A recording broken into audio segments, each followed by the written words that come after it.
तो फिर से Q&A के एक और नए एपिसोड में आप सभी का स्वागत है, जहां आज हम फिर से कुछ इंटरेस्टिंग सवालों को डिस्कस करेंगे। फ्यूचर में थॉर एंड लोकी के फिर से रियूनियन से लेकर डेडपूल 3 से जुड़े कई सारे क्वेश्चंस के आंसर्स आपको मिलेंगे इस वाले वीडियो से। आपके पास क्या सवाल रह जाते हैं वो नीचे कमेंट कीजिए, जिसे हम अगले एपिसोड में कवर करेंगे। तो बिना देर किए चलिए शुरू करते हैं।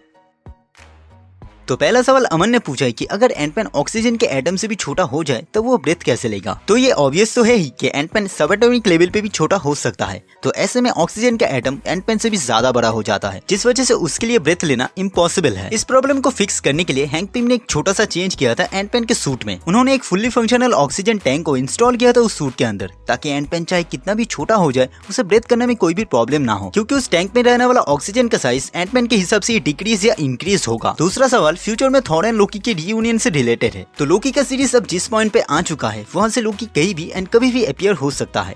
थॉर जैसा एक इंपॉर्टेंट कैरेक्टर कैंग से जरूर भिड़ेगा। वही दूसरी तरफ लोकी का पाला ऑलरेडी कैंग से पड़ चुका है। कैंग डायनेस्टी या सीक्रेट वॉर्स बिल्कुल परफेक्ट चांस है लोकी एंड थॉर के रियूनाइट होने का। ऊपर से जब लोकी सीरीज के एक प्रोड्यूसर ने भी ये कंफर्म किया है, तो ऐसे में हम उम्मीद तो रख सकते हैं। तीसरा सवाल सतीश ने पूछा है कि डेडपूल 2 में केविल ने अपने फ्यूचर को कैसे चेंज किया, सिंस जब ऐसा करने से ब्रांच टाइमलाइन क्रिएट होना चाहिए था। डेडपूल 2 फॉक्स यूनिवर्स में टेक प्लेस करता है, जहाँ का टाइम ट्रेवल रूल्स अलग है। एंड इवन एक्समैन की मूवीज में भी हमने इसका एग्जाम्पल देखा है। जैसे डीसी एंड मार्वल का सबका अलग अलग टाइम ट्रेवल रूल्स होता है, ये भी बिल्कुल वैसा ही है। एंड ये सारी चीजें अलग अलग प्रोडक्शन कंपनीज की डिसीजंस के वजह से होता है। पास्ट को चेंज करने से फ्यूचर भी चेंज हो जाता है। ये रूल हमें एमसीयू में सिखाया नहीं गया। दो अलग कंपनीज, दो अलग डिसीजंस, सिंपल। चौथा सवाल है कि मेरे अकॉर्डिंग फैंटास्टिक फोर की कास्टिंग क्या होनी चाहिए। तो मेरे according Ryan Gosling as mister Fantastic, Emily Blunt as Sue Storm, Zac Efron as Johnny Storm and Jack Black as Ben Grimm को मैं देखना चाहूंगा ऑन स्क्रीन। लेकिन मैट चैकमैन जो इस मूवी के डायरेक्टर है, उन्होंने इन कैरेक्टर्स में एक्टर्स को ऑलरेडी कास्ट कर लिया है, जो कि एक्टर स्ट्राइक के बाद हमें पता चलेंगी। इसके बाद पूछा गया है कि क्या अमेजिंग स्पाइडरमैन 3 एंड्रयू के साथ एंड स्पाइडरमैन 4 टोबी के साथ हो सकता है। सिंस अब जब मल्टीवर्स खुल चुका है, तो ऐसे में इसके चांसेस तो है। सोनी अपना ही अलग यूनिवर्स बना रहा है।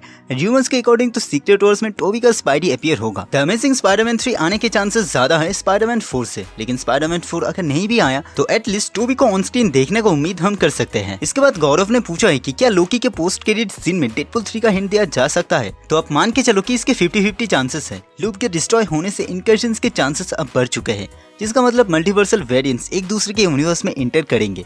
एंड लोकी सीजन 2 के बाद डेडपूल 3 ही पहला मल्टीवर्सल प्रोजेक्ट है, तो ऐसे में लोकी के एंडिंग में डेडपूल 3 का हिंट दिया जा सकता है। लेकिन इसके प्रोड्यूसर्स के अकॉर्डिंग लोकी सीजन 2 फैंस को एक क्लोजर देगा, जिस वजह से मुझे लगता है कि डेडपूल का टीज नहीं भी हो सकता है। एंड देन गेमिंग कॉर्नर ने पूछा है कि क्यों लोकी ही टाइम स्लीपिंग कर रहा है, सिल्वी नहीं। तो लोकी के टाइम स्लीपिंग करने का कोई भी कॉन्क्रीट रीजन हमें इस पूरे सीजन में अभी तक नहीं दिया गया है। एपिसोड 1 में ऑरा एक्सट्रैक्टर की मदद से लोकी ने इसे फिक्स किया था, लेकिन एपिसोड 4 में लूम के डिस्ट्रॉय होने के बाद वो फिर से ग्लिच करेगा।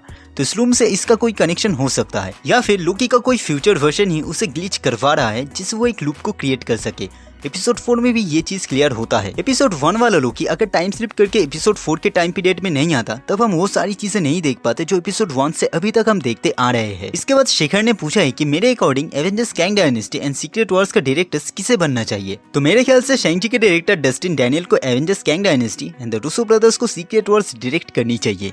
अगला सवाल किसी ने पूछा है कि क्या असली रोडी पीटर के आइडेंटिटी को जानता था, सिंस जब वो इतने टाइम से अनकॉन्शियस था। तो भाई इसका जवाब है नहीं, क्योंकि सिविल वॉर के वक्त भी रोडी ये नहीं जानता था कि स्पाइडरमैन असल में कौन है। सिर्फ टोनी एंड हैप्पी को इस बारे में पता था। तो दोस्तों ये था वीडियो Q&A के एपिसोड 8 के ऊपर। आपको ये वीडियो कैसा लगा नीचे कमेंट कीजिए। आपके पास क्या सवाल रह जाते हैं वो भी नीचे कमेंट कीजिए। और अगर ये वीडियो अच्छी लगी तो प्लीज लाइक कीजिए, शेयर कीजिए, और अगर चैनल पे नए हैं तो प्लीज सब्सक्राइब कीजिए। एमसीयू की टॉप 10 अनअनाउंस्ड मूवीज की लिस्ट को जानने के लिए लेफ्ट वाला वीडियो देखें, एंड लोकी सीजन 2 से जुड़े एक्स्ट्रा सिलेबस को कवर करने के लिए राइट वाला वीडियो देखें। तो मिलते हैं अगले वीडियो में, तब तक के लिए गुड बाय।